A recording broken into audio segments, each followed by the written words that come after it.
আসুন বন্ধুরা, আজ বানিয়ে নেওয়া যাক শীতের সবজি দিয়ে পরোটা। তো নমস্কার বন্ধুরা, আবারও একটা নতুন পর্বে আপনাদের সবাইকে স্বাগত। আজকের রেসিপি সবজির পরোটা, যেটা হবে খুব সফট, খেতেও টেস্টি আর অনেক রকম সবজি দেওয়ার ফলে হেলদি তো বটেই। তাহলে চলুন দেখে নেওয়া যাক আজকের রেসিপিটি। এখন মোটামুটি সব মার্কেটেই শীতের সবজি চলে এসেছে। শীতের সবজি মানেই তো ফুলকপি আর মটরশুঁটি। তো আজ আমি এগুলো দিয়েই পরোটা বানাচ্ছি। এর সাথে অবশ্য গাজরও দিয়েছি।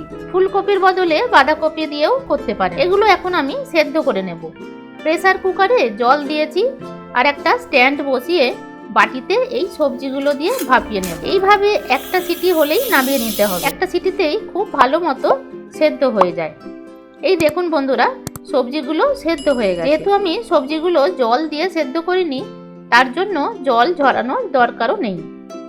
এই সবজিগুলো একটা বড় জায়গায় নিয়ে এগুলো আমি ম্যাশ করে নেব। ম্যাশার দিয়ে আমি কাজটা করে নিচ্ছি, তবে বাটি বা গ্লাসের পেছনটা দিয়েও এইভাবে ম্যাশ করে নেওয়া যায়। এতে আমি একটা সেদ্ধ করা আলু দেব। আলুটা আমার আলাদা সেদ্ধ করা ছিল, তাই দিলাম। আলুর খোসাটা ছাড়িয়ে কিন্তু দিতে হবে। সাথে আমি একটু ছানাটাও দিয়েছি। ছানাটা আমি সকালে কাটিয়ে রেখেছিলাম, অল্প একটু রয়ে গেছিল, এখানে দিয়ে দিলাম। ছানাটা না দিলেও হবে, তবে দিলে পরোটা আরও টেস্টি হবে। সব কিছু ভালোভাবে মিশিয়ে নিয়ে কিছু মশলা দিতে হবে।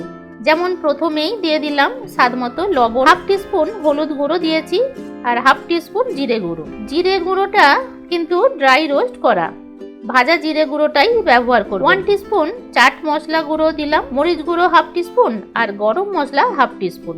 এই সমস্ত মশলা ভালো করে মিশিয়ে নিতে হবে। 1 টিস্পুন চিনি দিতে হবে, সেটা আমি এখন দিয়ে দিলাম।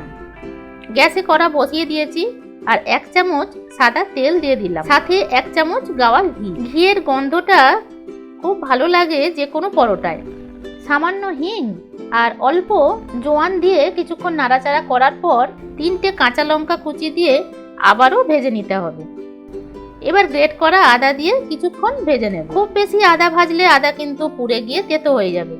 এবার এর মধ্যে পুরটা ঢেলে দেব। এই পুর কিন্তু ভাজতে ভাজতে একদম শুকনো হয়ে যাবে। কড়া থেকে যখন ছেড়ে আসবে তখন দিয়ে দেব ধনেপাতা কুচি। গ্যাসের ফ্লেমটা অফ করে দিয়ে ধনেপাতাটা মিশিয়ে নিতে হবে। এবার এই পুর ঠান্ডা হলে পরোটা বানাতে যাব। তো আগেই আমি ময়দাটা মাখিয়ে রেখেছি, সেটা আর এখন দেখাচ্ছি না। যেমন লুচি পরোটা করলে ময়দা মাখানো হয় আর কি। ময়দায় লবণ তেল দিয়ে মিশিয়ে নিয়ে তারপর জল দিয়ে মেখে নিতে হবে। গরম জলে যদি ময়দা মাখা হয় তবে কিন্তু খুব ভালো করে মাখা হয়। ময়দার ডো চাপা দিয়ে রেখেছিলাম। এখন 20 মিনিট পর আবারও একটু হাত দিয়ে ঠেসে মেখে নিচ্ছি। তারপর এই ডো থেকে লেচি কেটে নেব।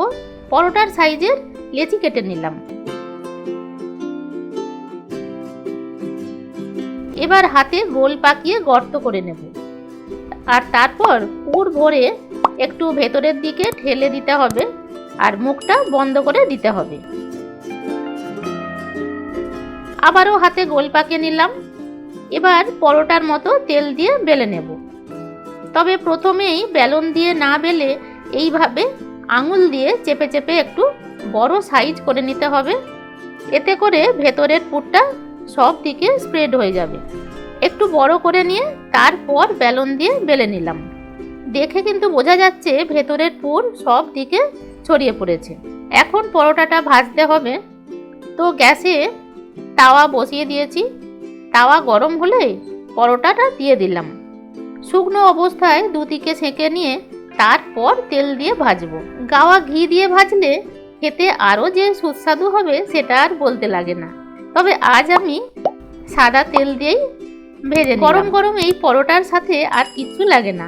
বাড়িতে যদি কোনো আচার থাকে তাহলে আচার দিয়েই সার্ভ করা যায়, বা নিদেন পক্ষে টমেটো সসের সাথেও কিন্তু পরিবেশন করতেই পারেন। গরম থাকতে থাকতেই আমি একটু বাটার লাগিয়ে দিলাম।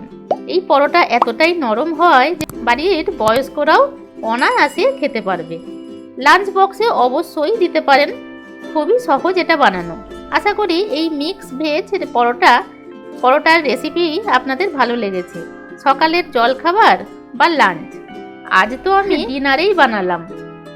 পরোটার এই রেসিপিটা আপনারা বাড়িতে বানালে আমাকে কমেন্ট করে জানাবেন। আজকের রেসিপি ভালো লাগলে লাইক শেয়ার করে দেবেন, আর এখনো যদি সাবস্ক্রাইব না করে থাকেন তো এখনই তা করে দিন। আজ এ পর্যন্তই, ফিরে আসছি খুব তাড়াতাড়ি নতুন রেসিপির সাথে। আপনারা ভালো থাকবেন, সুস্থ থাকবেন। ধন্যবাদ।